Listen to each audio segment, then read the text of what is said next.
North Korea shock. Desperate Kim Jong-un looks to open talks with Donald Trump next year. It comes despite Seoul setting up a specialized military team to confront nuclear threats from the north. The United Nations Security Council unanimously imposed new, tougher sanctions on reclusive North Korea on Friday for its recent intercontinental ballistic missile test, a move the North branded an economic blockade and act of war. South Korea's Unification ministry said in a report today, North Korea will seek negotiation with the United States, while continuing to pursue its effort to be recognized as a de facto nuclear-possessing country. However, Seoul did not offer any reasons for its conclusion. The nation's Ministry of Defense said it would assign 4 units to operate under a new official overseeing North Korea policy, aimed to deter and respond to North Korea's nuclear and missile threat. Tensions have risen over North Korea's nuclear and missile programs, which it pursues in defiance of years of UN Security Council resolutions, with bellicose rhetoric coming from both Pyongyang and the White House. U.S. diplomats have made clear they are seeking a diplomatic solution, but President Donald Trump has derided talks as useless and said Pyongyang must commit to giving up its nuclear weapons before any talks can begin. In a statement carried by the official KNA news agency, North Korea said the United States was terrified by its nuclear force and was getting more and more frenzied in the moves to impose the harshest ever sanctions and pressure on our country. China, the North's lone major ally, and Russia both supported the latest UN sanctions, which seek to limit the North's access to refined petroleum products and crude oil and its earnings from workers abroad, while on Monday Chinese Foreign Ministry spokeswoman Hua Chunying called for all countries to ease tension. On Tuesday, Beijing released customs data indicating China exported no oil products to North Korea in November, apparently going over and beyond UN sanctions.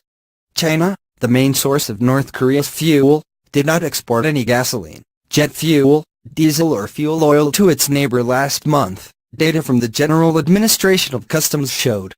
China also imported no iron ore, coal or lead from North Korea in November. In its 2018 forecast, South Korea's Unification ministry said it believed the North would eventually find ways to blunt the effects of the sanctions.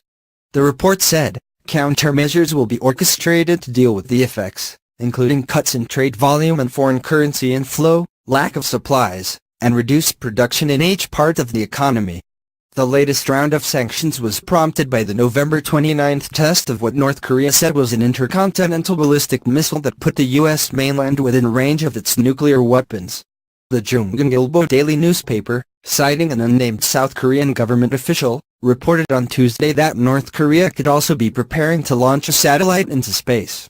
Experts have said such launches are likely aimed at further developing the North's ballistic missile technology, and as such would be prohibited under UN resolutions.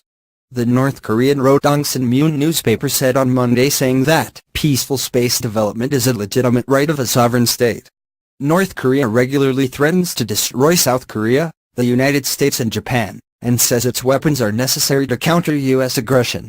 The United States stations 28,500 troops in the South, a legacy of the 1950-53 Korean War, and regularly carries out military exercises with the South, which the North sees as preparations for invasion.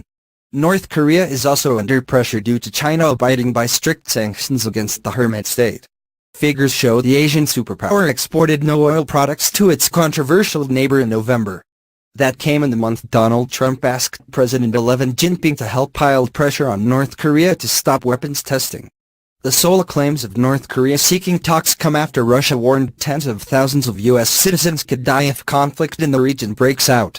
Russian Security Council said the 250,000 Americans living in South Korea will be at risk if war ignites. The group's secretary Nikolai Patrushev made the warning as he slammed Mr. Trump's Cold War mentality.